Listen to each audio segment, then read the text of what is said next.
তিনি বাংলাদেশ মুক্তিযুদ্ধ বাহিনী হতে 16 ডিসেম্বর 1993 সালে 29তম ইউএনএ দীর্ঘমেয়াদী কোর্সের সাথে বাংলাদেশের বাহিনীর আউটলারি করে কমিশন লাভ করেন। গত 30 অক্টোবর এই দায়িত্ব গ্রহণ করেছেন। এরপর 11 সালের জন্য এগিয়ে আসছে পাঞ্জাব।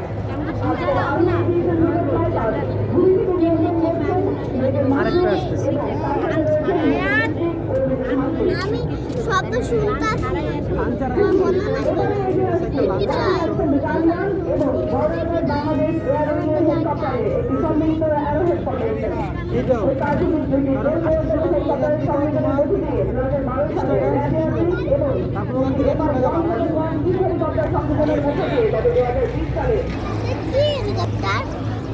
এই যে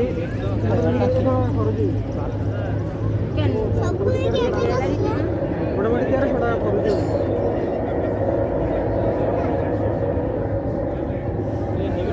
ফাইটার জেট আসবে। হ্যাঁ